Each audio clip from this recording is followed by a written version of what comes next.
ajma'in, amma ba'd. Hadirin jamaah salat subuh sekaligus juga jamaah mustami kuliah subuh pada hari ini tanggal 29 Ramadan 1446 Hijriah.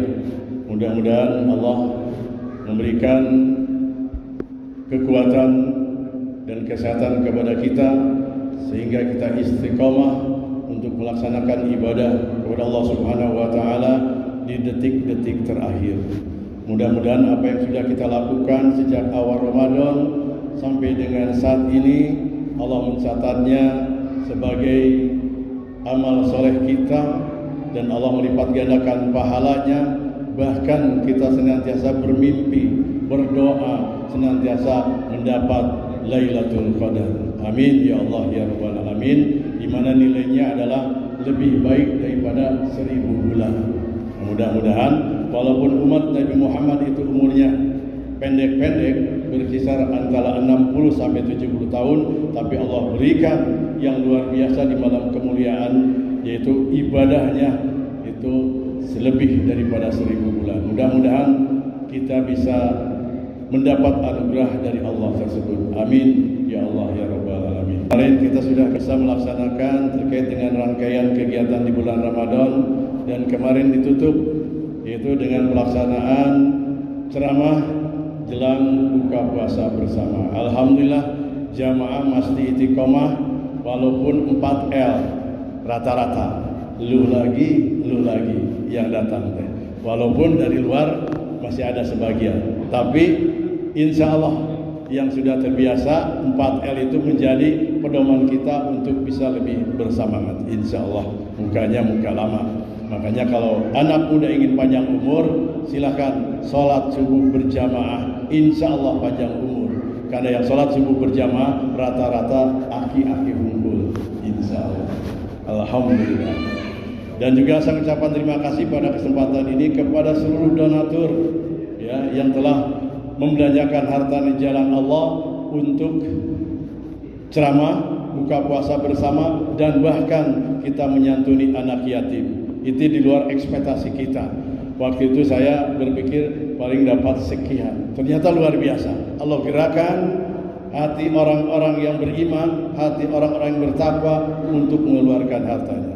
Insya Allah di tahun depan kita berharap lebih daripada ini, dan Allah memberikan rezekinya untuk senantiasa dibelanjakan di jalan Allah. Amin ya Rabbal Alamin. Jadi jazakumullah khairan katsira kepada jamaah. Semoga Allah menggantinya, membalasnya dengan berlipat-lipat pahala. Jadi tongsiun bangkrut ya, ketika dibelanjakan di jalan Allah, Allah akan ganti, apakah berupa kesehatan. Jadi yang namanya materi itu bukan dalam bentuk uang saja ya, tetapi nikmat beribadah itu rezeki ya kan. Banyak orang-orang di antara kita yang sehat tetapi tidak bisa berangkat ke masjid, berat kayaknya ya kan. Masih enak naik ke Gunung Gede walaupun mendakinya tinggi, tetapi di sini hanya 5 tahap saja. Orang berat mau naik tangga masjid ini. Allah masih memberikan kekuatan ya kepada kita insya Allah. Baik, kuliah subuh hari ini silakan lanjut. Nah, saya akan mencoba mengingatkan kepada diri saya sendiri, ini menceramahi dari diri saya sendiri, bagaimana saya mengambil judul yaitu kekuatan lapang dada. Mudahkan urusanku, baru lapangkan dadaku. Yang kedua, yang sebelah kanan, lapangkan dadaku, baru mudahkan urusanku. Mana yang benar? Ini kalimat bolak-balik, tapi di dalam pelaksanaannya kita suka keliru di dalam implementasi kehidupan. Bapak milih yang kiri atau milih yang kanan? Merenung ya sejenak. Nah. Lapangkan dadaku, baru mudahkan urusanku. Bukan mudahkan urusanku, baru lapangkan dadaku. Tapi ada yang menjawab di dalam hatinya, mudahkan urusanku, baru aku lapangkan dadaku. Ya, di dadamu ada kamu. Nah ini ya, ini adalah sengaja buat kita merenung sejenak. Jadi jangan sampai kita salah. Betul, yang benar adalah lapangkan dadaku, baru mudahkan urusanku. Oleh siapa? Oleh Allah Subhanahu wa taala. Lanjut. Doa Nabi Musa, ada yang hafal? Ada yang hafal doa Nabi Musa? Supaya dilapangkan dada kita ada? Nah, Pak Haji Asep sudah menjawab. Rabbi shrahli sadri wa yassir amri wahlul 'uqdatam min lisani yafqahu qawli. Benar enggak ini? Ini Al-Qur'an, doa Nabi Musa. Ya, coba lanjut. Nah, qala rabbi shrahli sadri. Kemudian wa yassir li amri wahlul 'uqdatam min lisani yafqahu qawli. Sudah hafal, Pak? Kadang-kadang ya. Ya, ini biasanya dipakai untuk ketika mau ngasih sambutan atau ceramah supaya dilapangkan dadanya, supaya lisannya dilancarkan, ya. Nah, pada saat itu doa Nabi Musa nih, wahai Tuhanku, lapangkanlah dadaku. Jadi benar Bang Haji Yul, lapangkan dada orang heula. Ya kan? Kemudian mudahkan untukku urusanku. Urusan kita kan banyak, dunia akhirat banyak. Kemudian wahlul 'uqdatam min lisani yafqahu, dan lepaskanlah kekakuan dari lidahku. Bisa salah ngomong, salah ucap, diterima oleh orang lain kan berbeda, maknanya berbeda. Kemudian agar mereka mengerti perkataanku. Nah ini mangga doa didawamkeun ketika mau mengasih sambutan. Misalnya ya diminta keluarga, teu apal naon ye, tos we ieu, gitu kan. Alhamdulillah. Ini adalah Al-Qur'an. Toha ayat 25 sampai 28. Ini Al-Qur'an, mangga didawamkeun. Saya yakin jamaah Masjid Afiah As-Safiyah ini sudah paham lah. Tinggal implementasinya. Lanjut. Nah, dengan demikian kalau lagi sempit, semoga Allah lapangkan. Kemudian kalau lagi sulit, semoga Allah mudahkan. Ini kan doa kita. Ya, kersempit keur kumaha? Dalam keadaan pepet, dalam keadaan rungsing, ada masalah, diuji oleh Allah, itu kan semoga Allah lapangkan dadaku. Dan kumaha tah lapang dada teh? Menerima terhadap apa yang diberikan, terhadap yang diuji, atau seperti apa? Dan gimana kita melakukan atau memohon kepada Allah dari kesulitan agar dimudahkan, gitu kan? Wa inna ma'al usri yusran, inna ma'al usri yusran. Sesungguhnya di dalam kesulitan banyak kemudahan. Itu firman Allah di dalam Al-Qur'an. Lanjut. Nah, ini jadi untuk memudahkan segala urusan itu, ya, jangan sampai nanti kalau saya sudah laku rumah, saya akan ini. Kalau saya sudah dapat rezeki, saya akan ini.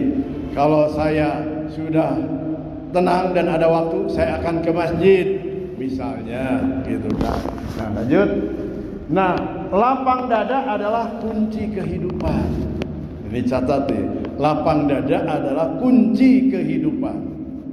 Karena ini pengaruhnya sangat luas di dalam kehidupan. Lanjut. Lapangkan dulu dadamu. Lapang Pak, ayo Pak. Ikhlas kita nih ibadah kepada Allah, sabar, mencari ilmu. Kemarin dikatakan mencari ilmu itu lebih baik daripada kita sholat puluhan rakaat, beribu rakaat. Tapi mencari ilmu lebih utama. Kemudian lapangkan dulu dadamu, maka Allah akan mudahkan urusanmu. Yakin tuh Pak? Kalau kita sudah lapang, ya ini janji Allah, Allah akan mudahkan urusanmu. Makanya kita harus husnudon kepada Allah Subhanahu wa taala. Kepada kawan harus positive thinking. Nah, mindset kita supaya dia tuh harus berubah, gitu kan? Pola pikir kita harus berubah dan harus paham. Lanjut. Nah, kenapa lapang dada menjadi penting? Yaitu tadi ini akan menjadi pegangan kita dalam meniti kehidupan. Jadi lapang dada. Kita akan berbicara tentang lapang dada. Ya, lanjut. Nih, ini sebuah gambar lapang dada mengundang rezeki. Betul tidak Pak? Lapang dada mengundang rezeki. Lamun sempit dada berarti kita tidak mengundang rezeki. Nah ini betul ya. Lapang dada mengundang rezeki. Senyum itu bisa mengundang rezeki daripada baeud. Betul? Rek mere kamu sapir, baeud terjadi dah. Dengan anu senyum, nah, gitu kan? Banyak seperti itu. Ini contoh-contoh kecil. Rek ditanya, kalkah baeud terjadi asupkeun deui. Nah ini, ibaratnya lapang dada itu yang satu ada gelas besar. Yang satu ada di tangan gelas kecil. Biasanya yang kecil itu adalah air jam-jam ya. Nah yang besar itu itulah yang banyak minumnya. Ketika kita lapang dada, dada kita terbuka, maka akan kita menerima rezeki yang lebih besar. Sekali lagi, rezeki itu bukan materi, bukan harta, bukan kekayaan. Kesehatan, bisa kumpul di sini itu rezeki, bisa saling doakan itu rezeki, ketenangan itu rezeki, anak soleh itu rezeki, istri soleh itu rezeki, istri cantik rezeki, anak ganteng dan cantik itu rezeki. Jadi jangan dinilai materi atau kekayaan. Hati-hati. Kalau bisa dinilai kekayaan, mungkin yang paling kaya di sini siapa? Itu mungkin yang paling mulia. Tapi tidak demikian. Jadi ini, kalau kita punya, ibaratkan secara logika sederhana, kita lapang dada, kita akan mudah menerima rezeki. Berarti air yang diterima oleh kita lebih banyak keberkahannya. Gitu ya. Ini adalah logika aja. Logika sederhana. Ya, kita lanjutkan. Nah ini ada dua warung ya berdampingan, barang yang dijualnya sama, hanya pelayannya yang berbeda. Yang sebelah kiri judes, kemudian jutek, baeud, kurang ramah. Yang sebelah kanan dia selalu ramah, senyum, happy, bahasanya pun menyejukkan. Kira-kira Bapak mau belanja ke mana? Yang senyum, ya kan? Tabasumuka fi wajhi akhika shadaqah. Senyummu di hadapan saudaramu adalah sedekah. Baru senyum saja sudah sedekah. Nah, pasti akan memilih, aduh itu mah jutek, nya baeud. Komo bisa nya goreng misalnya, bisa ini mah. Duh kan lamun alus mah. Nya jutek, nya goreng, nya judes gitu kan. Pilih kanu dia, nya geulis, nya kasep, nya ramah, nya sejuk, pasti pilih yang kanan. Betul? Nah itu. Jadi pola pikir itu seperti itu. Nah, gitu ya. Kecuali kalau terpaksa warung nu sabelahna tutup, terpaksa urang mah balanja ka dinya teh meuli rokok teh. Dan itu tutup gitu Bang ya. Nah, makanya insyaallah karyawan Abang mudah-mudahan ramah-ramah, bagir-bagir teu baeud. Amin. Lanjut. Nah ini adalah berpikir juga sejenak nih, ya. Ini gelas apa Pak? Gelas apa nih? Gelas setengah isi, benar tidak? Ada gelas isinya setengah, betul tidak? Tapi juga ada yang mindsetnya berbeda. Ini gelas setengah kosong, betul tidak? Dua-duanya betul. Tergantung cara pandang kita. Ini adalah gelas. Dia bilang gelas ini setengah isi. Ada yang bilang gelas ini setengah kosong. Nah ini berpikir apa nih maksudnya daripada ini, gitu kan? Nah ini juga saya baru buka semalam Pak. Ya, ternyata ini bagus juga nih, gitu kan? Ini dalam rangka melapangkan dada kita untuk bisa diimplementasikan di dalam kehidupan sehari-hari. Ya lanjut. Nah ini. Jadi kalau tadi melihat yang gelas isi atau gelas kosong, ya, yang setengah isi setengah kosong, Bapak mau milih yang mana? Yang setengah isi atau setengah kosong? Setengah isi. Ada yang setengah kosong? Ya kalau menjawab kan pasti ada argumennya nanti. Kenapa saya memilih setengah isi, tidak memilih setengah kosong? Dua-duanya benar. Makanya berpikir sejenak nih. Setengah isi atau setengah, dua-duanya benar ya, gitu kan? Hah? Setengah isi, setengah kosong. Baik. Nah, apa yang menjadi takdirku akan sampai kepadaku. Berarti kaitannya ke sana.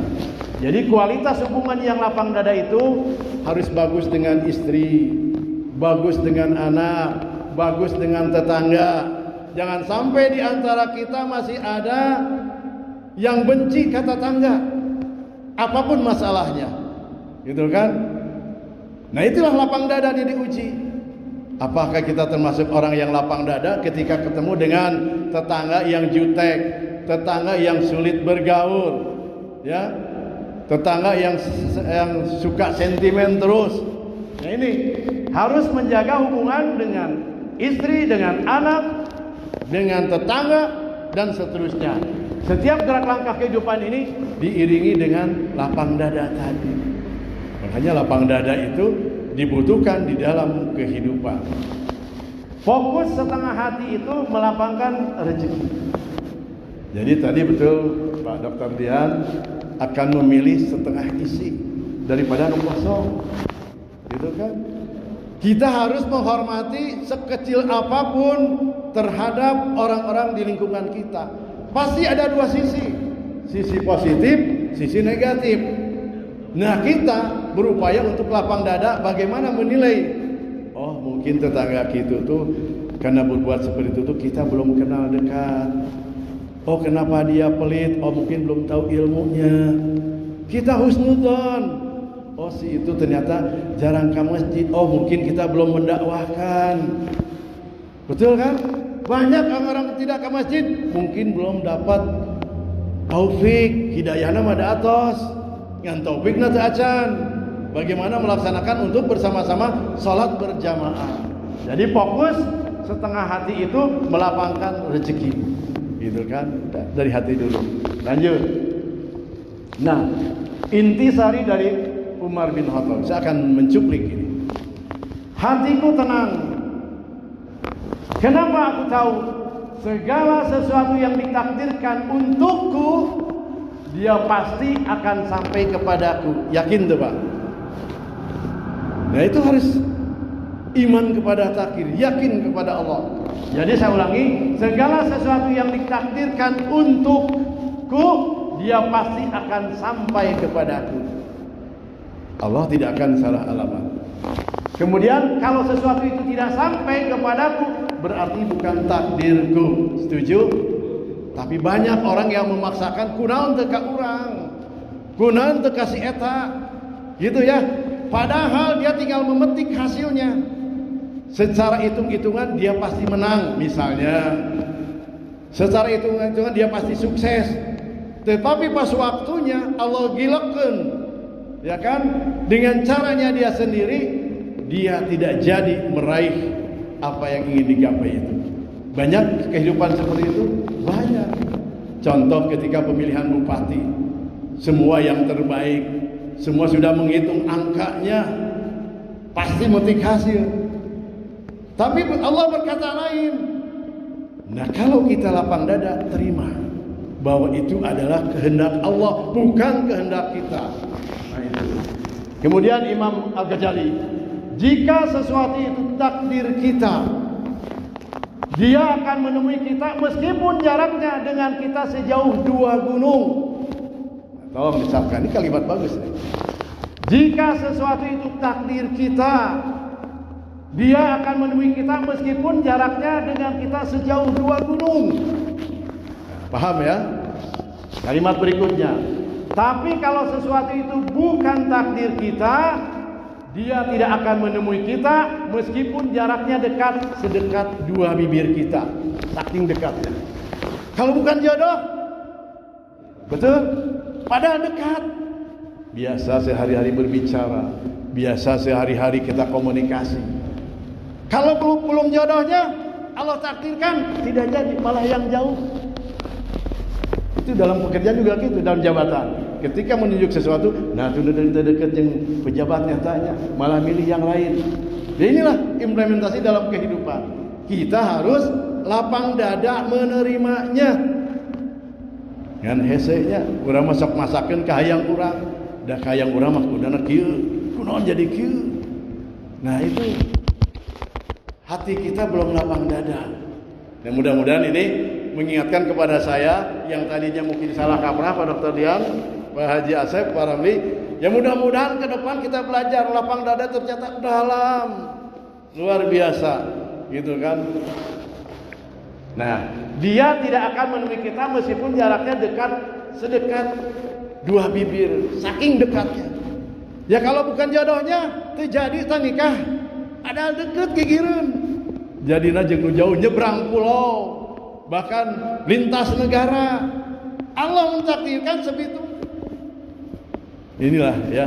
Jadi takdir Allah itu kita harus yakin Allah yang mengatur segalanya, Allah yang menetapkan. Lanjut, masih ada waktu. Ini materi 1 jam nih. Jadi berpacu dengan waktu. Berikutnya. Nah makanya gerakanlah hati kita, berupayalah maksimal. Fa idza zamta fatawakkal 'alallah. Ini saya sering menyampaikan itu Pak Dr. Dia. Ketika kita sudah memiliki tekad yang kuat, apapun rintangannya, badai menghalangi, tapi karena tekad yang kuat, fa idza zamta fatawakkal 'alallah, langkahkan berupaya maksimal, baru hasilnya kepada Allah kita serahkan. Kenapa? Hasil itu adalah bukan ranah kita, tetapi ranah Allah Subhanahu wa taala. Sedangkan kita hanya dituntut untuk berupaya. Nah, ya. Jadi kalau memang itu takdirku, maka ia akan sampaikan kepadaku. Tapi kalau itu bukan takdirku, dia tidak akan sampai kepadaku. Saya sengaja mengulang-ulang supaya nempel di benak kita dan bisa diimplementasikan. Itulah makna tawakal Allah. Boleh jadi apa yang kita senang itu tidak baik, dan boleh jadi apa yang tidak kita senang malah baik. Betul Pak? Seperti itu. Ternyata yang kita nilai baik nih istri kita, ternyata pas di tengah jalan seperti ini. Nah itu. Dan juga sebaliknya, ternyata yang sejak awal karena dijodohkan oleh orang tua nggak suka, ternyata lebih baik dibanding katakanlah pilihan dia. Itulah ayatnya jelas dalam Al-Quran surat Al-Baqarah 216. Nanti silakan dibuka. Ya, nah ini ayatnya. Nah ini Al-Baqarah 216. Saya bacakan artinya ya, karena ini berpacu dengan waktu. Boleh jadi kamu membenci sesuatu, padahal itu baik bagimu, dan boleh jadi kamu menyukai sesuatu, padahal itu buruk bagimu. Allah mengetahui, sedangkan kamu tidak mengetahui. Allah Maha mengetahui. Urang mah teu apalah naon. Sudah sajalah lapang dada, bikin rileks hidup ini. Jangan jadi beban pikiran itunya. Wah, kumaha ya. Kalau kita banyak pikiran, kalau kita ruwet, ya, stres, maka susah untuk mencari solusi. Tapi kalau kita tenang, insya Allah, ya. Lanjut. Nah ini. Tapi kebanyakan dari kita adalah cemas dalam urusan dunia. Betul Pak? Siapa yang tidak cemas ketika kita besok tidak bisa makan? Ketika untuk bayar sekolah tidak ada. Pernah merasakan seperti itu? Saya pernah merasakan. Bagaimana ketika kita tidak punya uang? Bagaimana ketika ada yang lagi ke rumah, uang belum siap? Cemas kita, ya kan? Itu urusan dunia. Nah, kalimat dari Imam Hasan Al-Basri di sini menyatakan, aku tahu rezekiku tidak bisa diambil orang lain. Setuju Pak?